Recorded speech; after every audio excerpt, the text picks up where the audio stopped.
चलिए बच्चों, good evening, let's start. क्यों डल डल लग रहे हो आप? ठीक है सब? गुड। बच्चों, हमने जर्नल चैप्टर हम कर रहे थे और जो शीट मैंने आपको दी थी प्रिंट करके वो कंप्लीट हो गई है, राइट? आज हम क्या करेंगे, कुछ इंपॉर्टेंट ट्रांजैक्शंस को रिवाइज करेंगे। सम इंपॉर्टेंट ट्रांजैक्शंस जैसे कि बैड डेट्स को लेके, गुड्स जल गए, चोरी हो गए, इस टाइप की कुछ ट्रांजैक्शंस को हम रिवाइज करेंगे। ठीक है, जो मुझे लगेगा कि हाँ ये इंपॉर्टेंट है, आपको पता होना चाहिए। चलिए, I'll take some important transactions from Grewal itself, right? Okay. Amount due ₹9,000 from debtor Kabir became irrecoverable. ये ट्रांजैक्शन दिया हुआ है।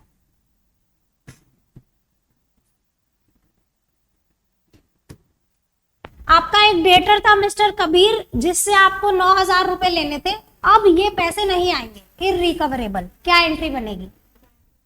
Bad debts to Kabir. ठीक है,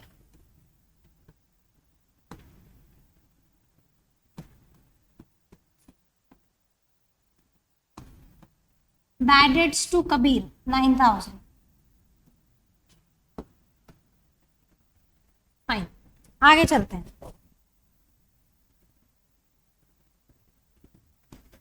नेक्स्ट ट्रांजैक्शन देखेंगे। Mohan who owed 20,000 became insolvent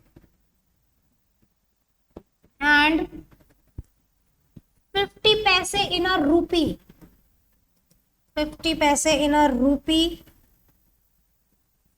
recovered from him। जी, आपका एक डेटर था जिससे आपको 20,000 रुपए लेने थे। 50 पैसे इन अ रूपी कुड बी रिकवर्ड। तो कितना पैसा रिकवर हुआ? आधा, 50%। 1 रुपए में से 50 पैसे, 50 पैसे इन अ रूपी। 1 रुपए में से 50 पैसे रिकवर हुए, तो 20,000 में से कितने हुए? 10,000 रुपए। 10,000 डूब गए, तो क्या एंट्री बनेगी? Yes, cash account debit, bad debts debit to, क्या नाम था? मोहन।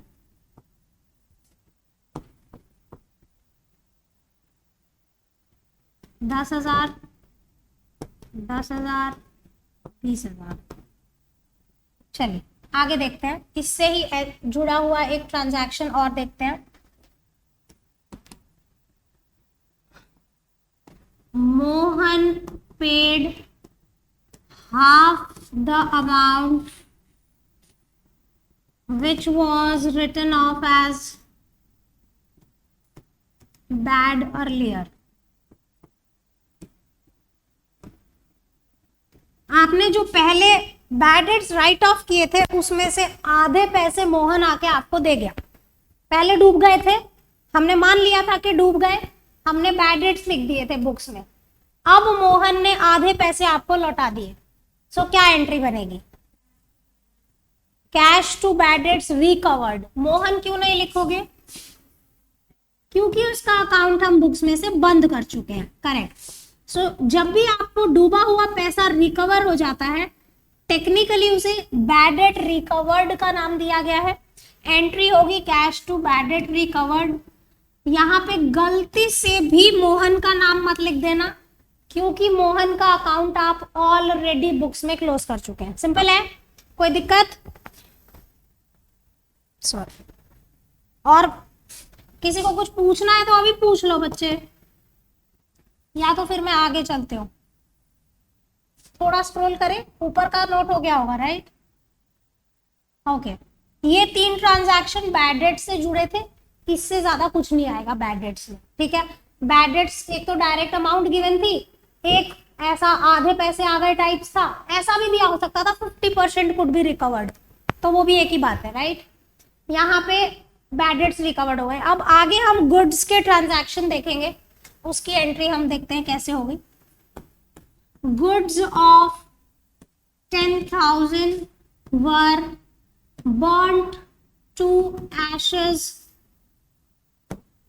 आपकी फैक्ट्री में 10,000 का सामान जल गया, क्या करोगे? Entry loss by fire to purchase. बच्चों आंसर दो, हम रिवीजन कर रहे हैं, ये सब हम कर चुके हैं। We are just revising the important transaction. Loss by fire to purchase 10,000 रुपए, ठीक है। आगे okay, loss by fire debit हुआ, इतनी बात समझ में आई? बच्चे परचेज इसीलिए क्रेडिट हुआ कि आपके बिजनेस से गुड्स चले गए, जल गए मतलब खत्म हो गए, but have you sold them? No. तो गुड्स जब बिजनेस से बाहर जाते हैं, हाँ करेक्ट, परचेज कम कर दिया हमने, करेक्ट। सो शॉर्ट में ये याद रखो कि सेल के अलावा गुड्स कहीं चले जाए, जैसे जल जाए, चोरी हो जाए, सैंपल के तौर पे बांट दिए, ठीक है, तो हर सिचुएशन में क्या होगा? Purchase credit. आगे चलते हैं, ये हो गया goods of 10,000 burn to ashes. Goods of 5,000 distributed as samples, इसका आंसर बताओ। Very good. प्रमोशन के लिए हम बांटते हैं अपने गुड्स को, सैंपल में क्यों बांटते हैं? प्रमोशन के लिए। So promotion expenses debited to purchase. फटाफट आंसर दो बच्चों, ये सब रिवीजन है, ये हम कर चुके हैं। हाँ, आप प्रमोशन की जगह एडवर्टाइजमेंट भी लिख सकते हैं, बिल्कुल सही बताया बाबू। 5,000 रुपए। आगे चलो, अभी गुड्स के ही कुछ ट्रांजैक्शन लेंगे हम, ठीक है। Next I take goods of goods costing 5,000, sale price 7,000, withdrawn for personal use। बताओ आंसर, बताओ जल्दी से। Drawings to purchase, very good. Amount क्या लोगे? 5,000, क्योंकि हमने ये सामान बेचा नहीं है, राइट, हमने अपने यूज के लिए लिया है, तो हम कॉस्ट पे ही लेंगे। Next,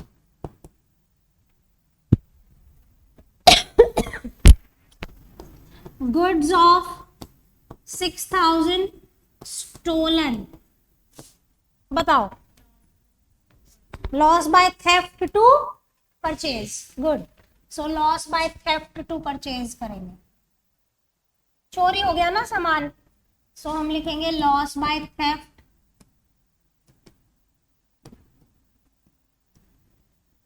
to purchases.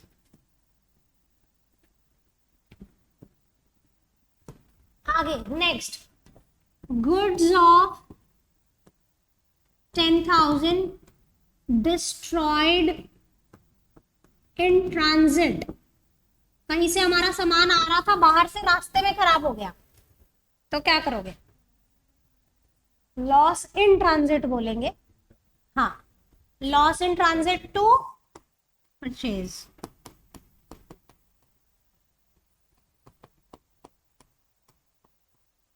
Loss in transit to purchase, good. Next, अगला ट्रांजैक्शन भी हम गुड्स से ही रिलेटेड लेंगे, जिससे पूछा जाए वही आंसर करेगा। Goods of 10,000 burned by fire, insurance company accepted claim of 70% amount. जी आप बताएंगे बच्चे इसकी एंट्री। Burned by fire and insurance company accepted a claim of 70%। 10,000 के गुड्स जल गए, इंश्योरेंस कंपनी ने 70% का क्लेम एक्सेप्ट किया है। जी बताएं। Take your time and answer.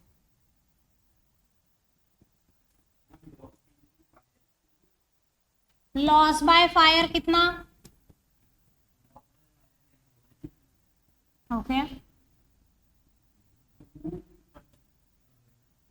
Loss by fire to purchase ये बता रहे हो आप 10,000, ठीक है। फिर जो इंश्योरेंस कंपनी ने क्लेम एक्सेप्ट किया उसका क्या,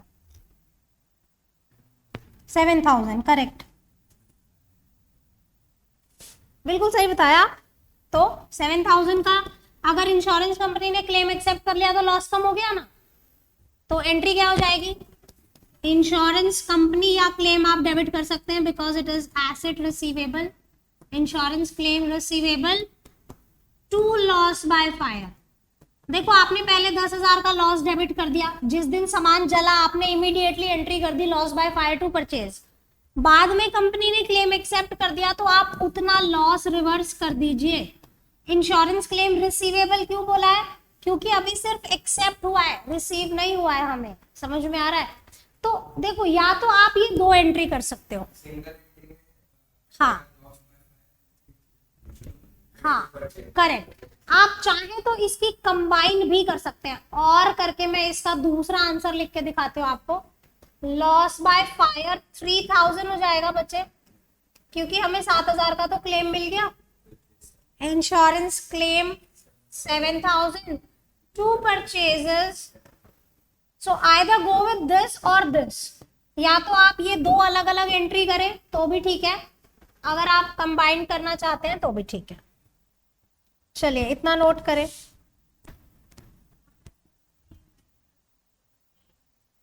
अगर, हाँ गुड क्वेश्चन, अंशिका का पूछना है कि अगर ऐसा होता कि insurance company paid the claim of 70%, तो आप यहाँ इंश्योरेंस क्लेम की जगह बैंक लिखते क्योंकि पैसे मिल गए।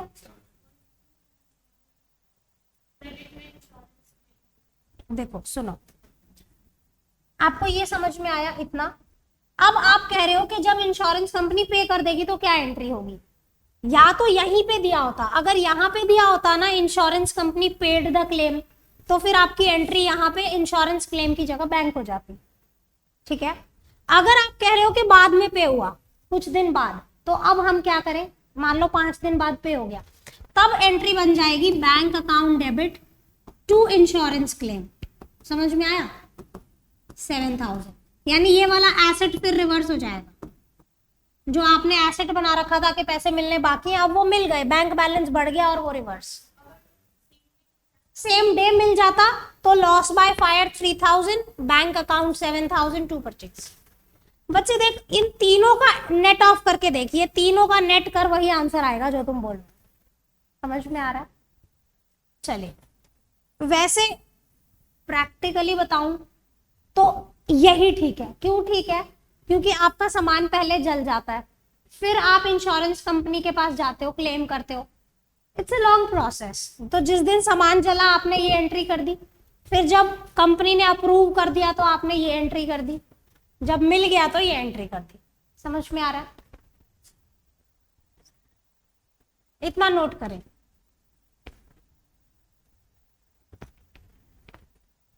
अभी एक ऐसा ही ट्रांजैक्शन मैं लिखूंगी, उसका आंसर आप बताएंगे, मैम विल नॉट टेल। हाँ नहीं मैं पूरा स्क्रॉल नहीं कर रही, मैं इसके 9th वाले को रख रही हूँ, ठीक है।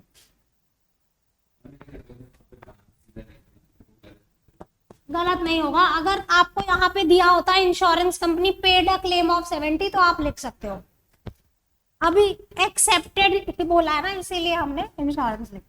चलिए goods of 50,000 were stolen, insurance company accepted claim of 90%,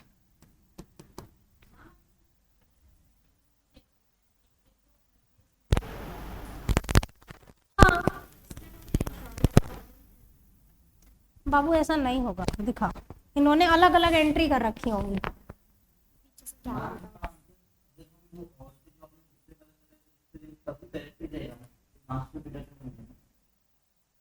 तो ये है ना जब क्लेम मिलेगा वाली एंट्री है अंशिका।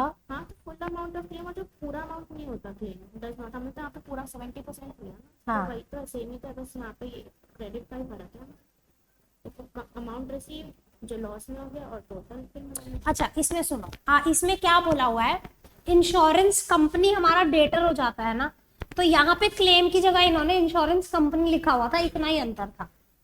इंश्योरेंस कंपनी आपका डेटर है, एसेट हो गया, उससे पैसे लेने थे, या आप क्लेम रिसीवेबल लिख लो, कोई गलत नहीं।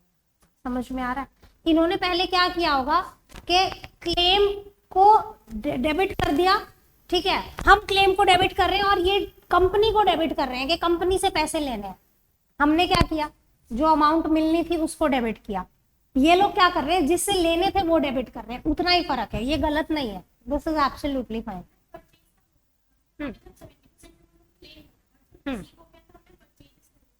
हाँ अच्छा आई सी, वो गलत है फिर भी, क्योंकि आपके गुड्स तो गए हैं ना बाबू।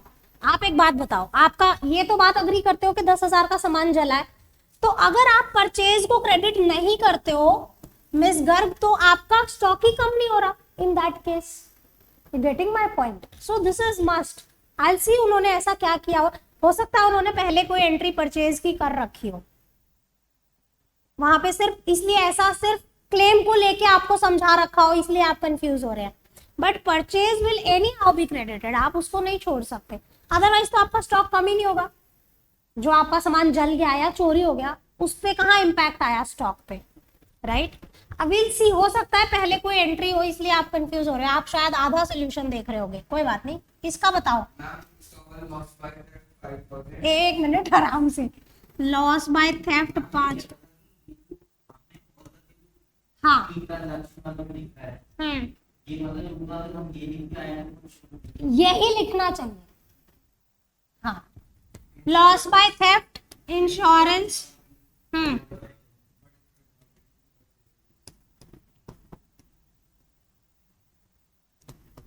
बच्चे देखो, अभी आप मेरे से जो डाउट पूछ रहे थे ना, यहाँ देखो इन्होंने यहाँ पे ना इंश्योरेंस कंपनी नाम से डेबिट किया होगा एसेट, कि हमें इंश्योरेंस कंपनी से पैसे लेने हैं तो वो कंपनी का नाम डेबिट कर दिया है ना, और जब मिल जाएंगे पैसे तो क्या हो जाएगा, सिंपल है।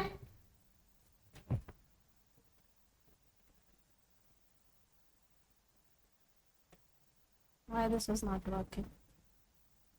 Okay.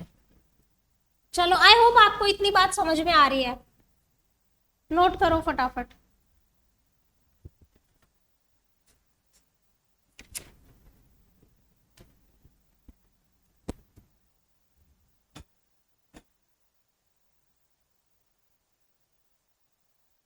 अभी कुछ फिक्स्ड एसेट से रिलेटेड ट्रांजैक्शन देखेंगे, फिक्स्ड एसेट से रिलेटेड, ठीक है।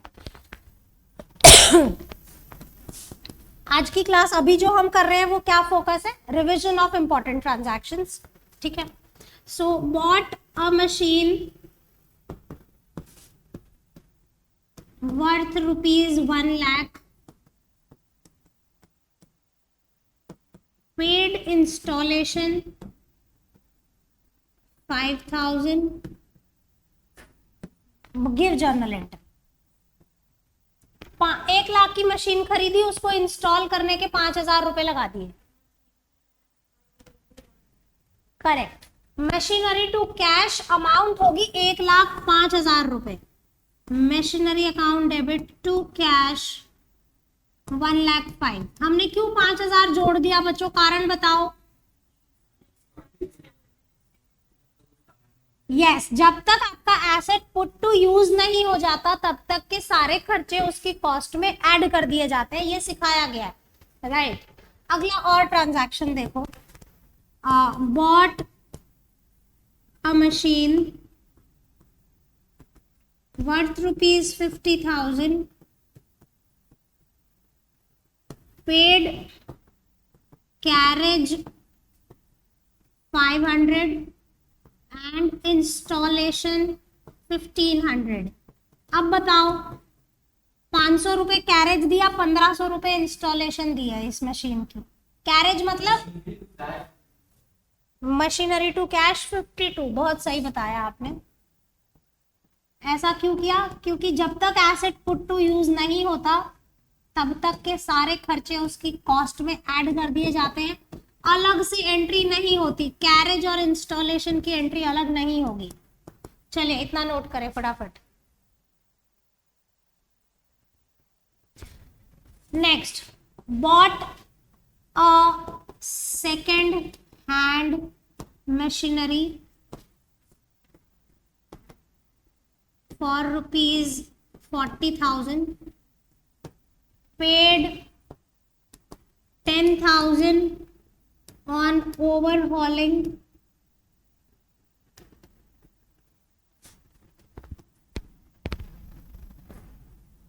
also paid 500 for carriage and 500 for installation. अब बताइए बच्चों, अब मुझे एंट्री बताइए, आपके सामने क्वेश्चन। मशीनरी टू कैश कितना? ओके। ओवरहॉलिंग क्या होता है? रिपेयर। यानी कोई सेकेंड हैंड चीज खरीदी है तो उसको थोड़ा यूजेबल बनाने के लिए आपने जो खर्चा किया वो 10,000 रुपए है, तो वो भी इसकी कॉस्ट में ऐड हो जाएगा। मशीनरी टू कैश, देखो 40 की मशीन, 10 का ओवरहॉलिंग, 50, 500, 500, 51। वेरी गुड, बहुत अच्छे बच्चों। आगे, अब इसका आंसर बताना। Paid repairing charges for machine ₹2,000। अब आंसर बताइए बच्चों, मशीन का रिपेयरिंग करवाया है 2,000 रुपए लगा के। रिपेयरिंग एक्सपेंसेस टू कैश, ऐसा क्यों? क्योंकि ये कभी मिड ईयर में आपने जब एसिड खरीद लिया, थोड़ा बहुत खराब हो गया, तो आप उसे ठीक कराने के चार्जेस दे रहे हैं। अब देखो, ठीक कराने के चार्जेस यहाँ भी दिए थे, सेकेंड हैंड मशीन खरीद के 10,000 रुपए उसको ठीक ठाक कराने के दिए थे, लेकिन वो क्या हुआ? कैपिटलाइज हो गया, उसकी क्या कॉस्ट में ऐड हो गया। लेकिन ये वाला रिपेयरिंग रेवेन्यू एक्सपेंस है, so repairing to cash 2,000। Very good बच्चों। आगे मैं करूं थोड़ा स्क्रॉल, आप लिख रहे हैं मेरे साथ साथ।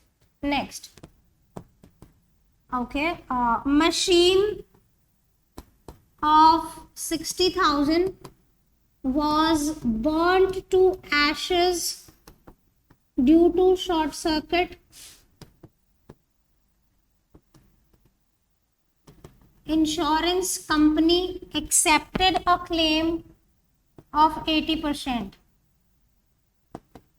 जी, आपकी एक मशीन जल गई शॉर्ट सर्किट के कारण और इंश्योरेंस कंपनी ने 80% क्लेम एक्सेप्ट किया है। अब बताओ, मशीन जली है यहाँ पे, अभी तक जो आप पहले ये कर रहे थे वो वहां पे गुड्स का ट्रांजैक्शन था, ये एसेट का ट्रांजैक्शन है। तन्मय आप बताइए, सोच रहे हो? अच्छा, 60,000 की मशीन जल गई, उसकी क्या एंट्री बनेगी? ठीक है, सो लॉस बाय फायर कितना हो गया? देखो 60,000 की मशीन थी, जल गई, 80% का क्लेम मिल गया, तो लॉस 12% हुआ, सॉरी 20%, 12,000 रुपए है ना। 12,000 का लॉस हो गया। इंश्योरेंस कंपनी से कितने पैसे लेने हैं?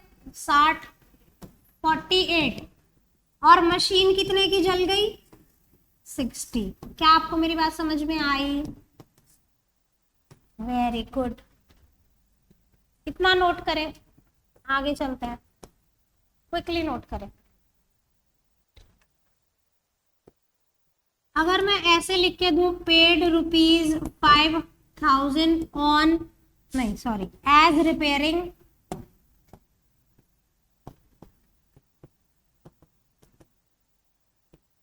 Of second hand machinery bought for 45,000। अब ये थोड़ा सा लैंग्वेज चेंज किया है, ट्रांजैक्शन हमने पहले भी कर लिया। Paid 5,000 as repairing of second hand machinery bought for 45,000।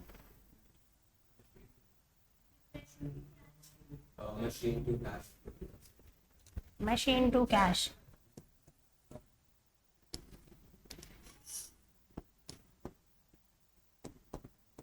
आपने 45 की मशीन खरीदी और 5,000 का उस पर क्या दे दिया?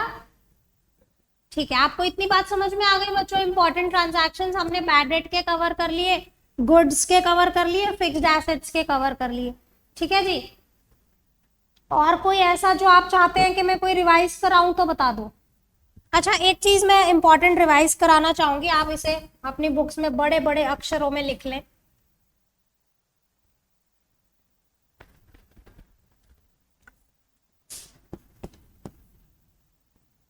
चेक रिसीव्ड का ट्रांजैक्शन ले रही हूं मैं।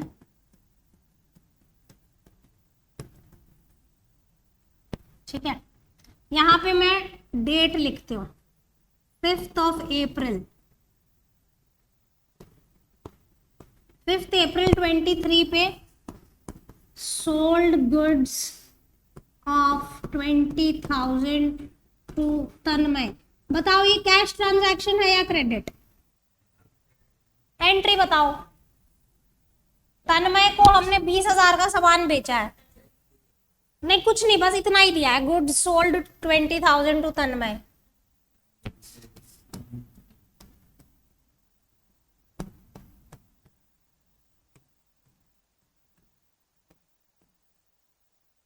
ठीक है, अभी आगे चलते हैं। 6th April तन्मय paid his due amount through check। इसके आगे कोई ट्रांजैक्शन नहीं है, इतना ही ट्रांजैक्शन है कि तन्मय ने चेक के थ्रू अपना अमाउंट पे कर दिया। Bank, bank to Tanmay, entry क्या हो जाएगी? आपको मेरी बात समझ में आई? अभी बता रहे हैं सब। अगर आपको इतना ही ट्रांजैक्शन दिया है इसके बारे में, तो जिस दिन आपको चेक रिसीव हुआ आप बैंक लिख दीजिए। ठीक है, लेकिन अगर मैं यहां पे ऐसे कर दूं, 8th April का एक ट्रांजैक्शन लिख दूं, check received from Tanmay deposited in bank. कहने का मतलब जिस दिन आपको चेक रिसीव हुआ आपने सेम डे डिपॉजिट नहीं किया तो यहां पे बैंक नहीं आएगा। इन दैट केस आपको जब चेक रिसीव हुआ तब आप यहां क्या लिखेंगे?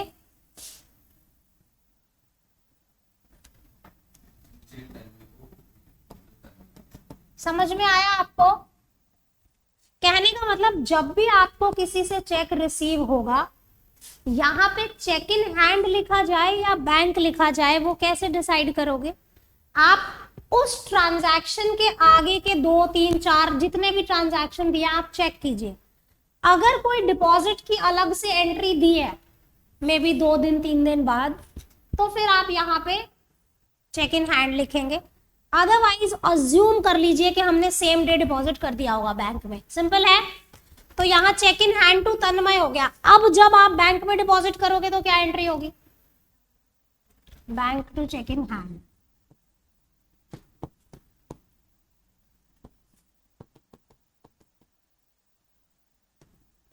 अभी इसमें और आगे चलते हैं, इसी ट्रांजैक्शन को आगे बढ़ाते हैं। ठीक है, हाँ ठीक है। हमने पहले तन्मय को सामान बेचा उधार पे, अगले दिन तन्मय आके पैसे दे गया चेक से, 2 दिन बाद हमने वो बैंक में डिपॉजिट किया। अब 10 तारीख को cheque dishonour, Tanmay cheque dishonoured लिखते हैं यहाँ पे। Tanmay cheque dishonoured, bank charged ₹100 as bank charges।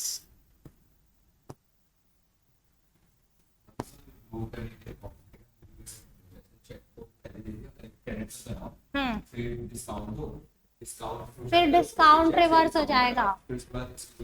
करेंगे, उसको भी करेंगे, पहले इसका बताओ। Tanmay cheque dishonoured, bank charge 100 as charges. 100 भी उसको लगेगा, हम क्यों बेयर करेंगे? करेक्ट। सो एंट्री बताओ। आंसर तो आपने ठीक दिया मिस्टर कबीर, आप आंसर बताओ।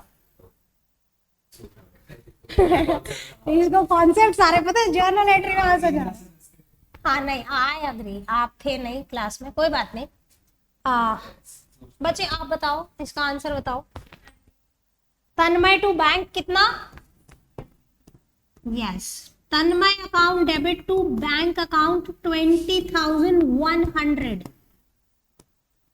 देखो इस एंट्री को समझो, हमने पहले तन्मय को सामान बेचा, तन्मय हमारा डेटर बना, तन्मय डेबिट हो गया डेटर के तौर पे। जब वो हमको चेक दे गया तो हमने तन्मय को रिवर्स कर दिया, रिवर्स, और उसका अकाउंट क्लोज कर दिया। से यस, क्लोज क्यों कर दिया, अब हमने मान लिया कि अब हमें तन्मय से कुछ नहीं लेना, करेक्ट। लेकिन बंदे का चेक डिसऑनर हो गया तो अब वो फिर से हमारा डेटर हो गया, सही बोला, फिर से हमारा डेटर हो गया तो फिर से 20,000 रुपए डेबिट करने पड़ेंगे क्योंकि now again he is a debtor. Plus 100 रुपए मैंने यहाँ क्यों ऐड कर दिए, क्योंकि ये जो मेरे बैंक में पैसे लग गए वो मैं उससे ही वसूलूंगी, मैं क्यों भुगतू, तो मैंने डेटर बढ़ा दिया 100 रुपए से।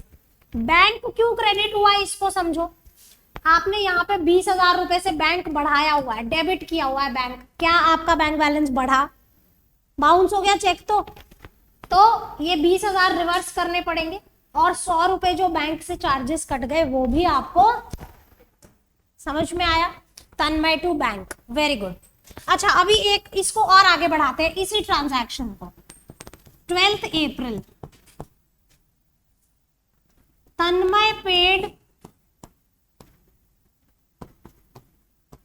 his due amount in cash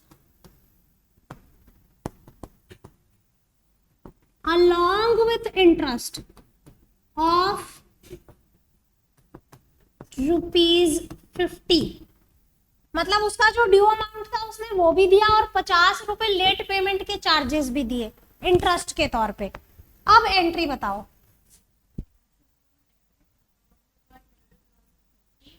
एक मिनट रुको रुको रुको रुको, हाँ दोबारा बताओ। कैश अकाउंट डेबिट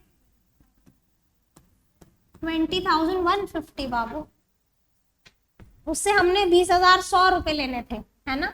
सो 20,000 100 रुपए तो ऑलरेडी लेने थे, 50 रुपए का इंटरेस्ट भी दिया तो 20,150 रुपए मिले। टू तन्मय 20,000 100 रुपए, टू इंटरेस्ट हमारी इनकम हो गई 50 रुपए। बाबू ये देखो तन्मय डेटर था ना, उसे अब आप पैसे मिल गए तो क्रेडिट करोगे एसेट, हाँ क्यों ऐसा बोला है ना, पेड इन कैश, क्वेश्चन में बोला है पेड थ्रू कैश। अब हमने इसको बोल दिया तेरे चेक का कोई भरोसा नहीं भाई, तू कैश दे दे, तो अगेन बैंक डेबिट होता। हाँ बात समझ में आ रही है बच्चों, कोई दिक्कत है, चलिए इतना नोट करें। फिर एक और क्रिटिकल ट्रांजैक्शन है उसको लेते हैं।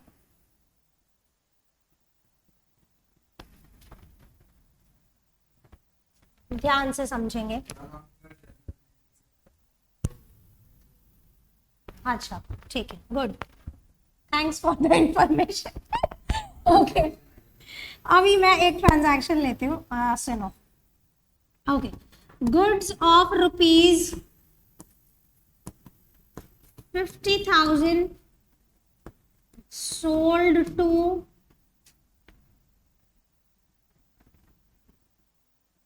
क्या नाम लें उसमें बताओ, Ram at 10% trade discount and 2% cash discount for immediate payment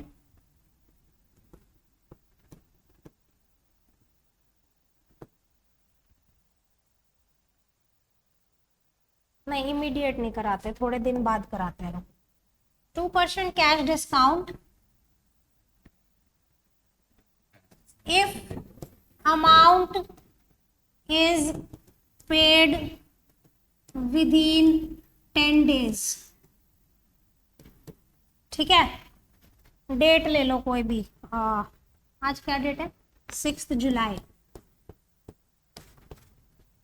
Goods of 50,000 sold to Ram at 10% TD and 2% CD if amount is paid within 10 days। अभी तो कुछ पे नहीं कर रहा है, तो अभी क्या एंट्री होगी, Ram to sales 45, trade discount 5,000 का माइनस हो जाएगा, ठीक है। हाँ, ट्रेड डिस्काउंट बुक्स में रिकॉर्ड नहीं होता बच्चे, इसलिए हमने डायरेक्ट बस माइनस करके अमाउंट लिख दी। अब 6 जुलाई को हमने इसको सामान बेचा विद इन 10 डेज, तो 14 को लेते हैं।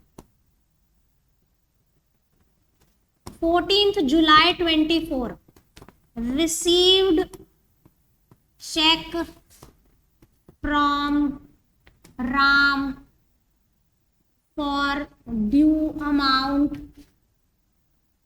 after cash discount। जी आप बताइए कितने रुपए का चेक दिया होगा राम ने? 10 दिन के विदिन पे किया। देखो 6 जुलाई को बेचा था, 14 जुलाई, 8 दिन के अंदर इसने पेमेंट कर दी। और 45,000 पे 2% का कैश डिस्काउंट, 900 रुपए हो गए, है ना? 900 रुपए हो गए। 44,100 का हमें चेक मिला होगा। सो अभी मैं इसमें आगे डिपॉजिट की एंट्री करूंगी, इसलिए मैं cheque in hand discount allowed. आपको ये बात समझ आ गई कि हम बाद में डिपॉजिट करेंगे तो चेक इन हैंड रिवर्स होगा, अभी डिपॉजिट कर देंगे तो बैंक हो जाएगा। सिंपल है ना बच्चों? Cheque in hand discount allowed to Ram. हमें 45,000 लेने थे, हमने 900 रुपए का डिस्काउंट दे दिया, 100 रुपए हमें चेक मिल गया। ठीक है, हमने 14 तारीख को चेक मिला, हमने 15 को डिपॉजिट कर दिया। Cheque received from Ram deposited in bank. अब बताइए entry bank to cheque in hand, कितना अमाउंट, कितना? Bank to cheque in hand जितने का चेक था उतना ही तो आएगा, है ना? 44,100 का आपने चेक डिपॉजिट कर दिया। अब most important transaction 16th July, check of Ram was returned due to insufficient balance।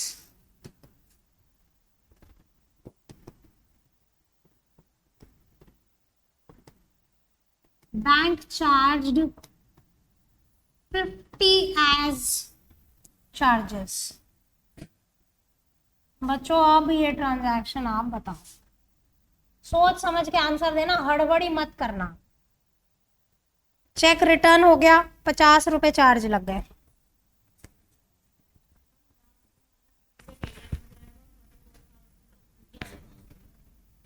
गलत, आपका अमाउंट गलत है। हाँ आप क्या बोल रहे हो? There he is, very good, very good, बहुत अच्छे।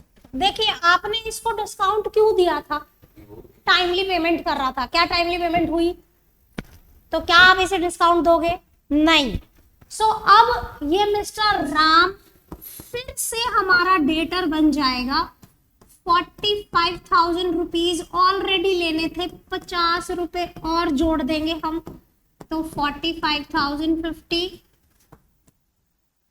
टू डिस्काउंट अलाउड रिवर्स होगा, हम नहीं देंगे इसको डिस्काउंट, 900 रुपए।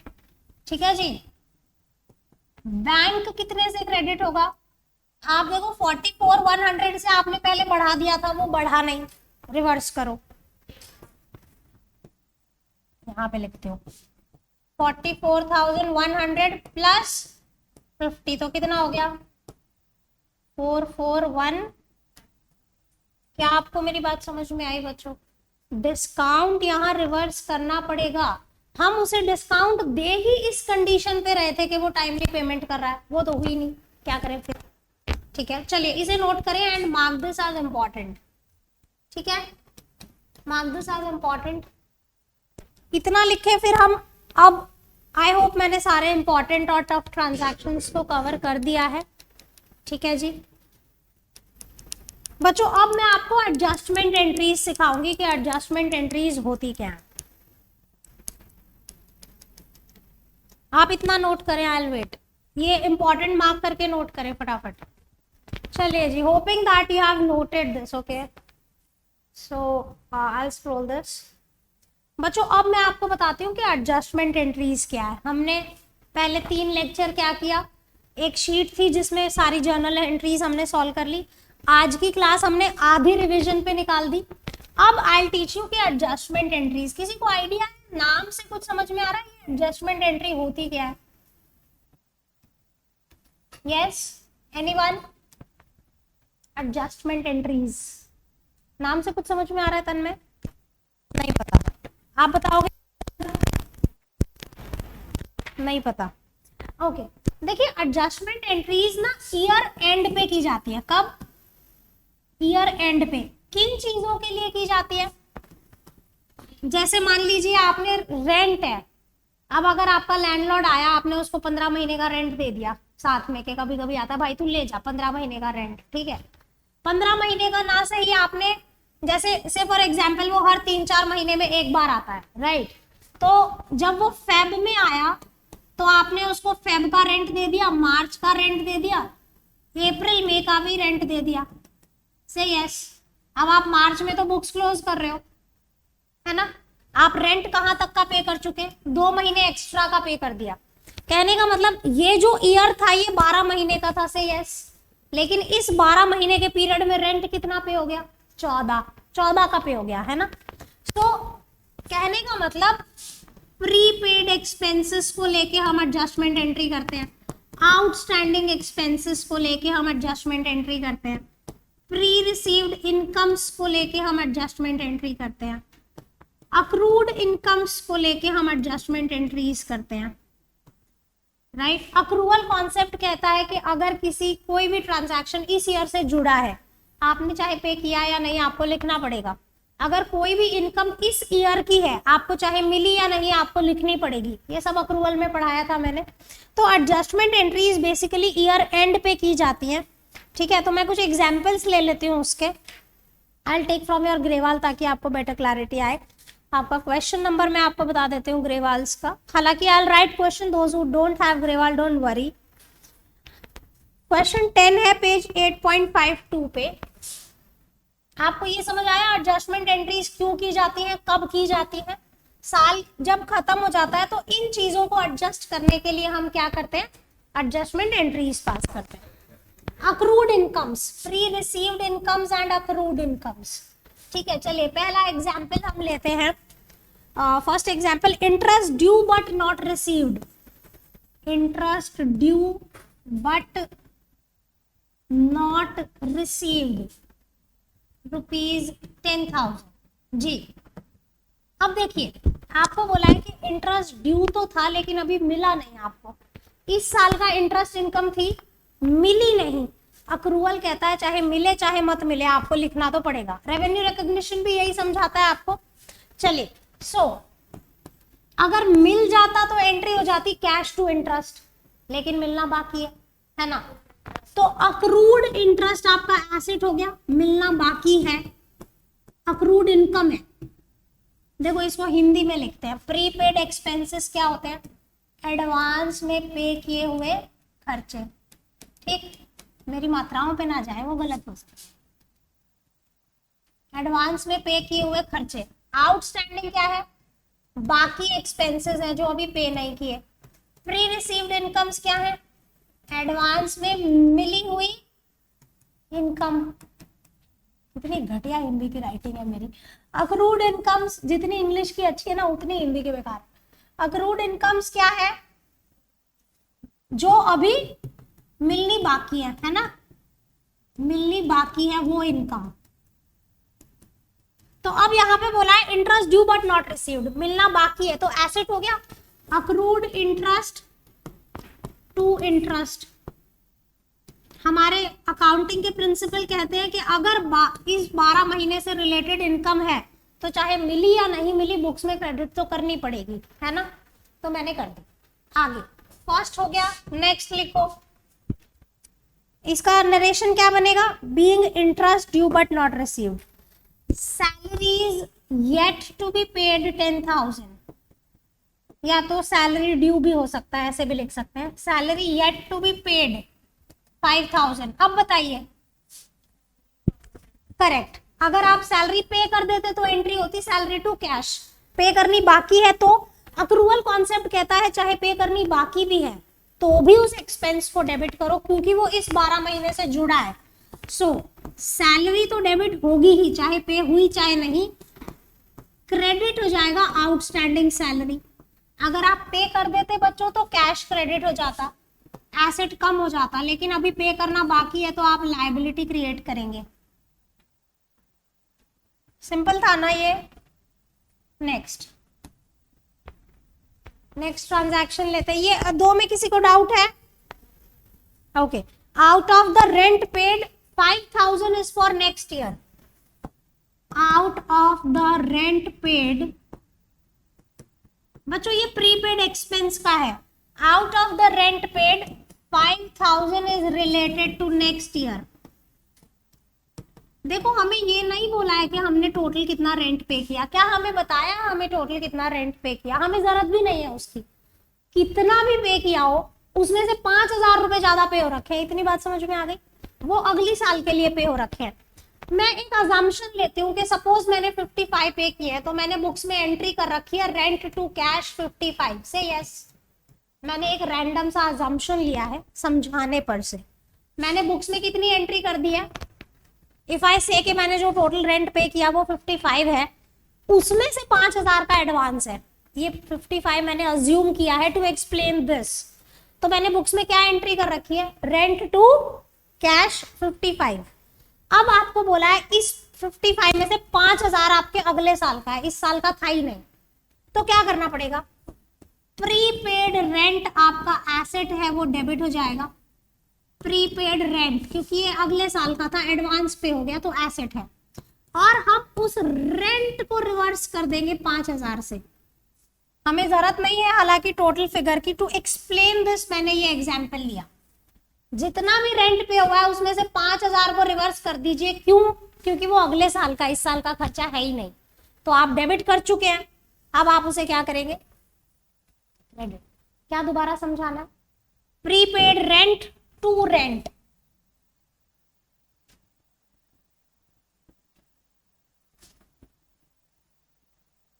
नेक्स्ट। बच्चों किसी को दोबारा पूछना है तो पूछ लेना please. Received commission 2000, half of which is related to next year।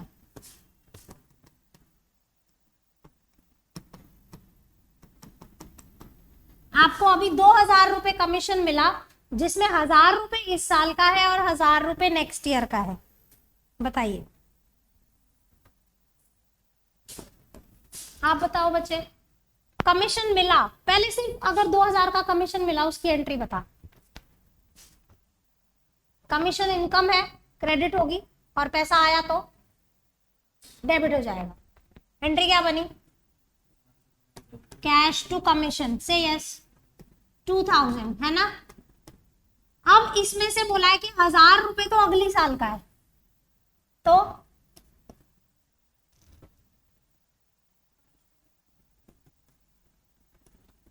बहुत सही बताया बच्चे आपने। 1000 रुपए हमारा जो एडवांस में मिला हुआ कमीशन है वो लायबिलिटी है।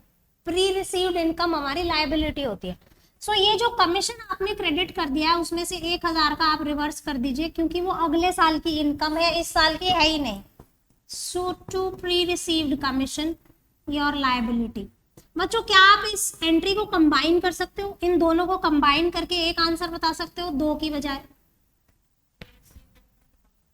और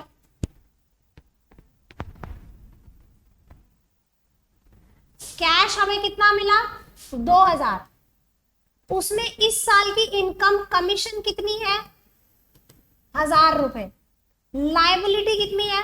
टू प्री रिसीव्ड कमीशन कितना है? 1000 रुपए। क्या आपको मेरी बात समझ में आई? आप चाहें तो इसे कंबाइन भी कर सकते हैं। कितना नोट करें, फिर आगे चलेंगे।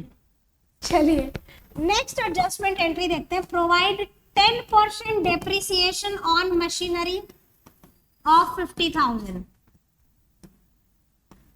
आपकी बुक्स में एक मशीन है जो 50,000 की है। अब आपको बोला है कि आप उस पर 10% डेप्रिसिएशन लगा दीजिए।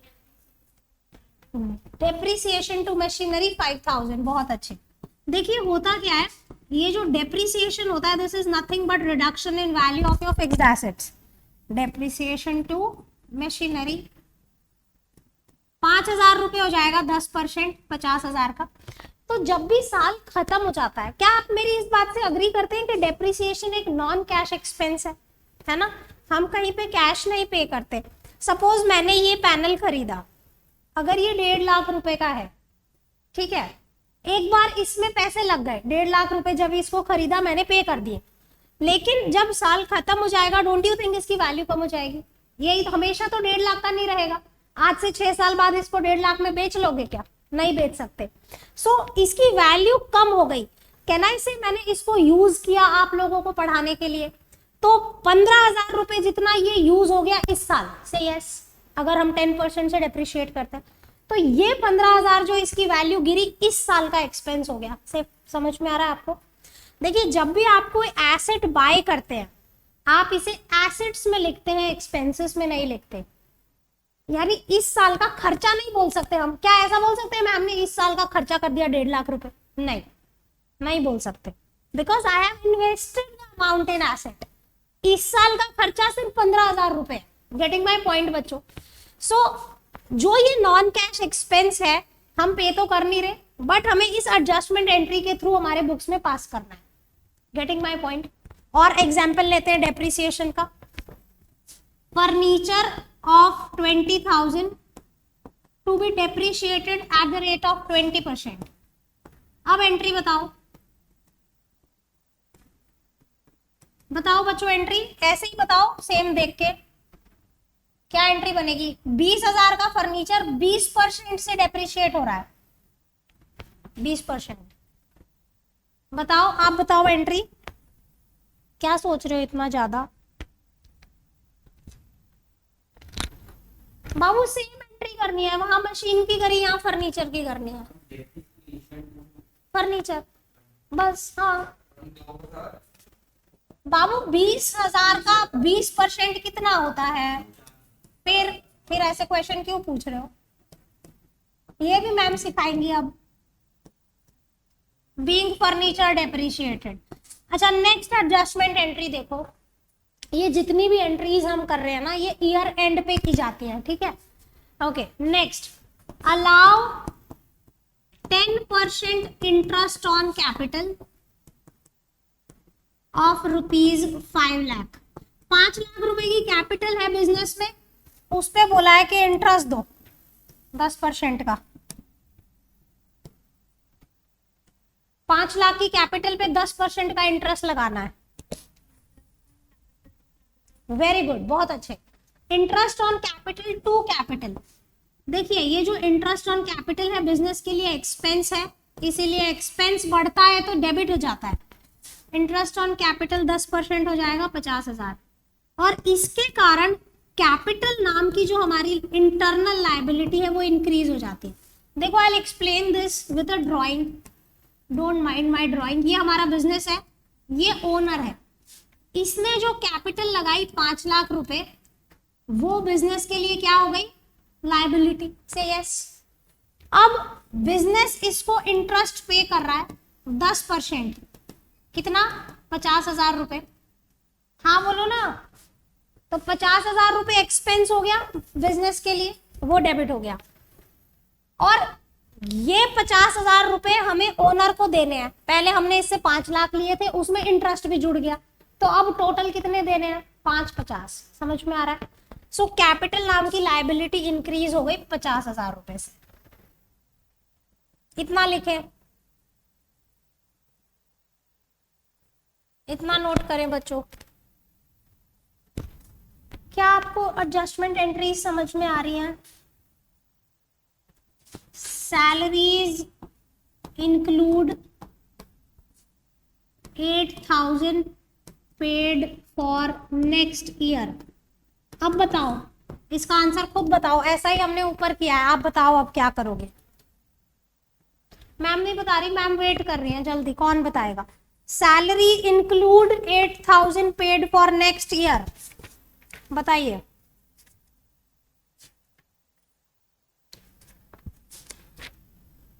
कौशिक साहब आप आंसर बताएं।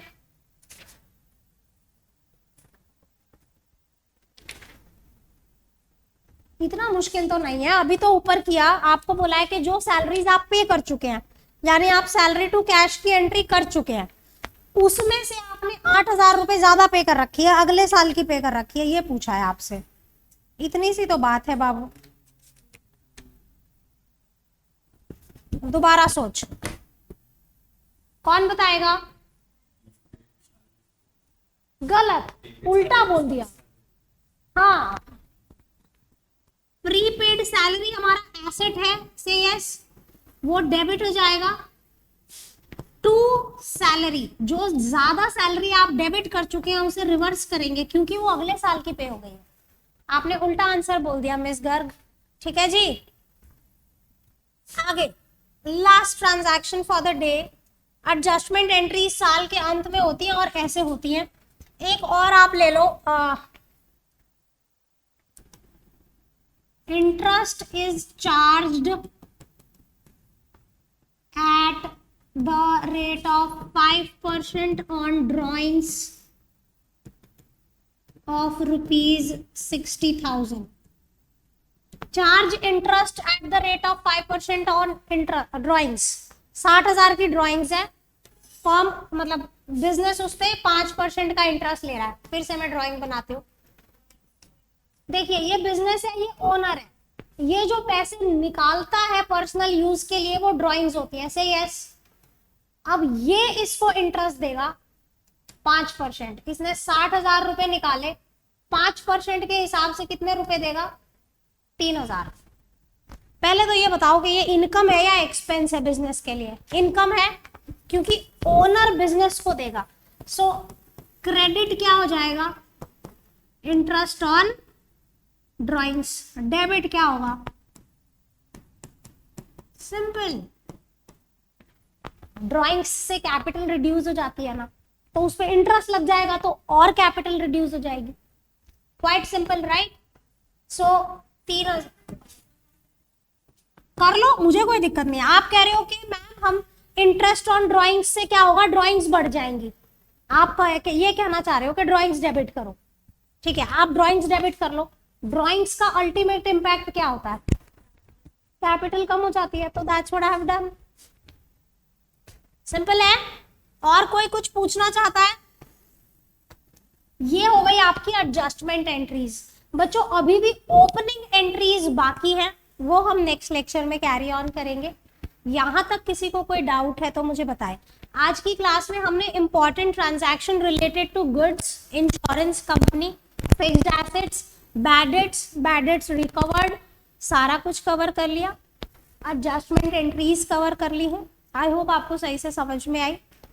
बच्चों लिखते चले साथ में। देखिए हमारे ना एक इंग्लिश के सर थे, वो कहा करते थे आपकी इस हाथ के पास भी मेमोरी होती है, सो कीप राइटिंग थिंग्स। देखो मैम को कभी आलस आता है लिखने का, मैम इतना लिखते रहती है, व्हाई डोंट यू राइट, है ना मैम, वीडियो है ना, रिकॉर्ड हो रहा है ना, क्या जरूरत है।